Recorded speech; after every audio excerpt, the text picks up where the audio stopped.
ने एक मूवी देखी जिसका नाम था द इंस्टीट्यूट। और ये मूवी एक अलग ही कॉन्सेप्ट पर बनी हुई मूवी है जो कि बहुत ही ज्यादा इंटरेस्टिंग और बहुत ही यूनिक है। तो इसीलिए मैं आपके लिए इस मूवी का एक्सप्लेनेशन लेकर आया हूँ। Warning, welcome to Horrorland. अगर आप पहली बार इस चैनल पर आए हैं तो चैनल को सब्सक्राइब करके जरूर जाना। तो इस मूवी की शुरुआत में हमें एक लड़की दिखाई जाती है जो किसी चीज से डरकर भाग रही थी। तभी कुछ हाथ उसकी तरफ आते हैं और उसके पेट को चीरने लगते हैं, लेकिन अचानक से उसकी नींद खुलती है और हमें पता चलता है कि वो एक सपना देख रही थी। अब वो डर के मारे उठती है और हमें पता चलता है कि उसका नाम मेरी था और उसके साथ में उसका हस्बैंड भी था जिसका नाम डैनियल था। नेक्स्ट सीन में हम लोग मेरी को डॉक्टर से कंसल्ट करते हुए देखते हैं जिसमें वो अपनी प्रेगनेंसी के बारे में बातें कर रही थी। उसने किसी तरह का ट्रीटमेंट भी करवा रखा था, लेकिन उससे कोई फायदा नहीं हुआ था, जिस वजह से मेरी और डैनियल दोनों ही काफी ज्यादा परेशान थे क्योंकि मेरी कभी मां नहीं बन सकती थी। डैनियल मेरी को हर्बल रेमेडी भी ट्राई करवाता है, लेकिन उससे भी उसे कोई फायदा नहीं होता है और उल्टा मेरी की तबीयत बिगड़ जाती है। फिर उसी रात को डैनियल इंटरनेट पर कुछ सर्च कर रहा था और तभी उसे लेंस इंस्टीट्यूट के बारे में पता चलता है जिसमें उन लोगों के बारे में बताया जाता है जो कभी माँ बाप नहीं बन सकते और तभी आर्थर सेबेस्टियन नाम के एक अजीब क्रीचर को उन्हें पकड़ने के लिए कहता है जो कि आधा इंसान था और उसके हाथ एक क्रैब के जैसे थे और वो डैनियल पर अटैक कर देता है।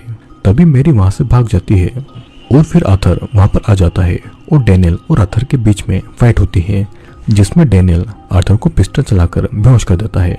अभी इसके बाद में मेरी भागते भागते एक वैनिटी की तरफ जाती है जिसमें एक आदमी निकलता है और मेरी रोते रोते उसे उस हॉस्पिटल के बारे में सारी बातें बताती है, लेकिन वो मेरी की किसी बात का भी भरोसा नहीं करता है। और तभी वहां पर सेबेस्टियन आकर उस आदमी को शूट कर देता है और वो मेरी पर अटैक करने ही वाला था कि तभी वहां पर डैनियल आकर उसे बचा लेता है।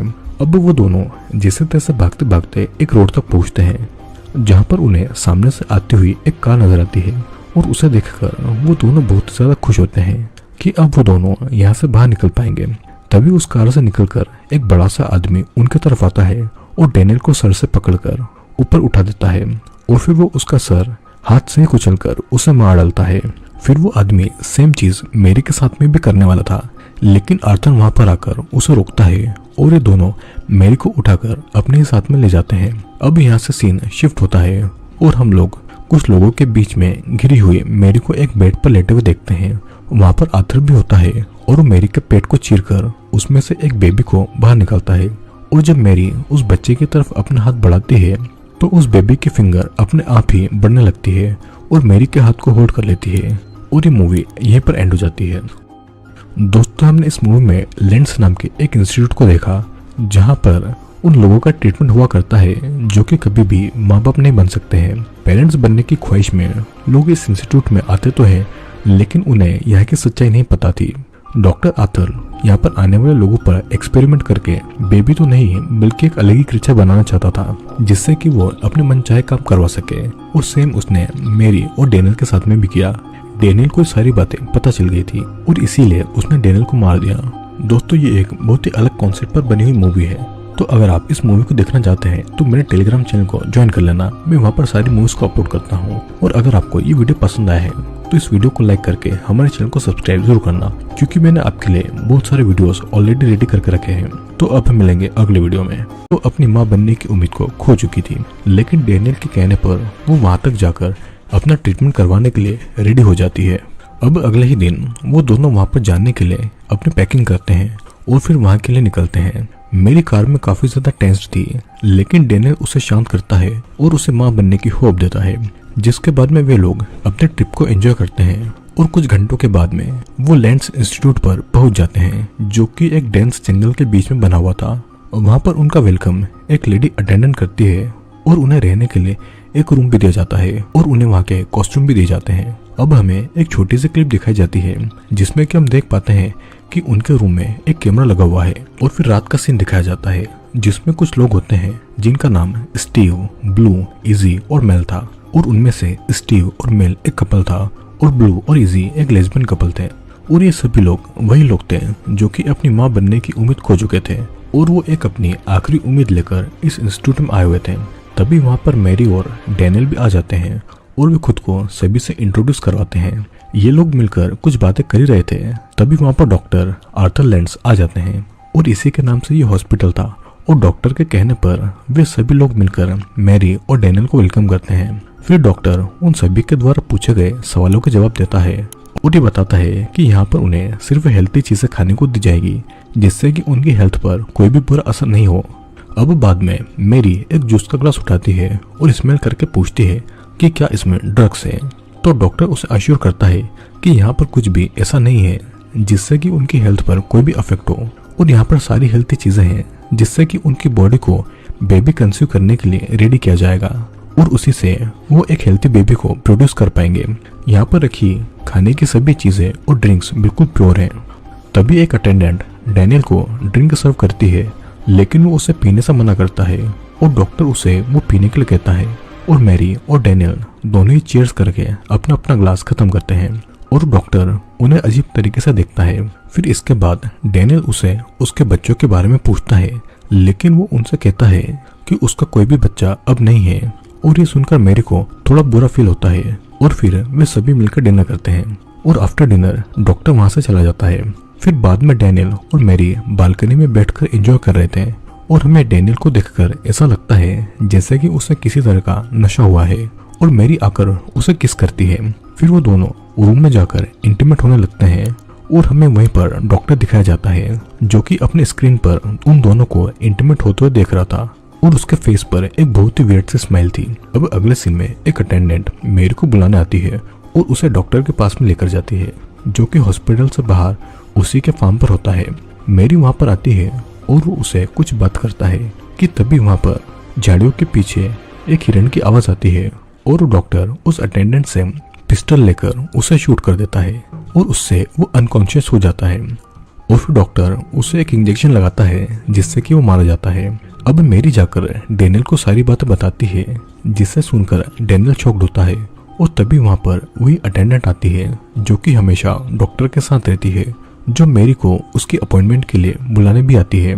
फिर हम लोग ब्लू को देखते हैं जिसका एक डॉक्टर ट्रीटमेंट कर रहा होता है और डॉक्टर उसे कहता है कि अब उसकी बॉडी बेबी कंसीव करने के लिए बिल्कुल रेडी है। फिर ब्लू वहां से ये कहकर जाने लगती है कि ये गुड न्यूज वो जाकर इजी को देगी। फिर इसके बाद वहां पर डैनियल और मैरी आते हैं और आर्थर एक मशीन में मैरी की बॉडी की स्क्रीनिंग करता है और उसके प्राइवेट पार्ट में एक इंजेक्शन इंजेक्ट करता है जिससे कि मैरी बहुत ही ज्यादा अनकंफर्टेबल थी और डैनियल आर्थर को मना करता है, लेकिन डॉक्टर आर्थर उनकी एक भी नहीं सुनता है। सीन कट होता है और अगले सीन में हम देखते हैं कि लेक के पास में एक योगी नाम का व्यक्ति उन्हें एक्सरसाइज करवा रहा था और फिर डैनियल पूल के पास रेस्ट कर रहा था। तभी वहां पर मैरी उसके लिए एक ड्रिंक लेकर आती है और उसे पिलाने के बाद में वो उसे रूम में ले जाकर उसके साथ में इंटीमेट होती है। और अगेन ये चीज डॉक्टर लाइव देख रहा था, लेकिन तभी उनसे वो हिडन कैमरा टूट जाता है जो कि लैंप में लगा हुआ था, लेकिन मैरी और डैनियल का उस पर ध्यान नहीं जाता है। अब next morning Mary suddenly bed से उठकर आर्थर के पास ट्रीटमेंट के लिए चली जाती है और फिर डैनियल भी नहाने के बाद में वहां आ जाता है और वो उनसे कहता है कि अब मैरी की बॉडी प्रेगनेंसी कैरी करने के लिए रेडी है। और ये सुनकर मैरी बहुत खुश होती है और वहां से चली जाती है। फिर डैनियल आर्थर से उसकी हेल्थ के बारे में कहता है कि उससे वीकनेस हो रही है और क्या वे लोग ड्रिंक में कुछ मिलाकर उन्हें देते हैं, जिस पर से डॉक्टर उसे वियर्ड सी बातें कहता है और इनडायरेक्टली वो कैमरा ब्रेक होने वाली बात भी। और ये सुनकर डैनियल को उस पर डाउट होने लगता है और डैनियल वहां से चला जाता है। मैरी बाहर पूल के पास में बैठी थी और डैनियल उसे साइड ले जाकर उसे कहता है कि उसने यहाँ पर बहुत सी वियर्ड चीजें नोटिस की है और वो ये भी कहता है कि आर्थर उनके सभी मूव्स पर नजर रखे हुए हैं, लेकिन मैरी उसकी बातों पर विश्वास नहीं करती है। अब फिर हमें रात का सीन दिखाया जाता है जहाँ पर सब बैठकर एंजॉय कर रहे थे और तभी डैनियल वहां से उठकर आर्थर के कैबिन में चला जाता है और कुछ ढूंढने लगता है। और जब उसका कंप्यूटर वो एक्सेस करता है तो उसे पता चलता है कि आर्थर ने हर जगह पर कैमरास लगाए हुए हैं और यहाँ तक कि उनके बेडरूम में भी कैमरा लगे हुए थे। ये बात डैनियल आकर मैरी को बताता है, लेकिन अभी भी मैरी उसकी बातों पर बिलीव नहीं कर रही थी और उल्टा उसी पर गुस्सा करती है। सीन कट होता है और अगली सुबह डॉक्टर उन सभी के पास में आकर उन्हें ड्रिंक ऑफर करता है और मैरी की प्रेगनेंसी की न्यूज सभी को देता है, जिससे कि वो सभी खुश हो जाते हैं। लेकिन डैनियल उन सभी को कैमरे वाली बात बताता है, जिससे कि डॉक्टर डैनियल को ही मेंटली अनस्टेबल बता देता है। दिन रात को वे सभी अपने अपने रूम में चले जाते हैं और आधी रात को डैनियल उठकर बाहर जाता है।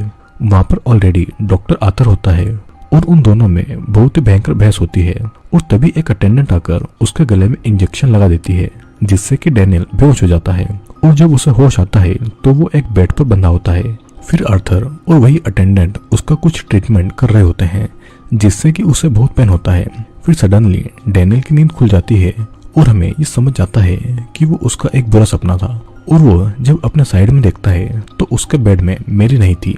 फिर वो बाहर जाकर सभी लोगों से मैरी के बारे में पूछता है लेकिन वे सभी उसे इग्नोर करते हैं और फिर डैनियल उसी जगह पर वापस आ जाता है जहाँ पर आर्थर मैरी की बॉडी को स्कैन कर रहा था। लेकिन मैरी की हालत बहुत ही ज्यादा खराब होती है और उसे ठीक से खड़े होने की भी नहीं बन रही थी।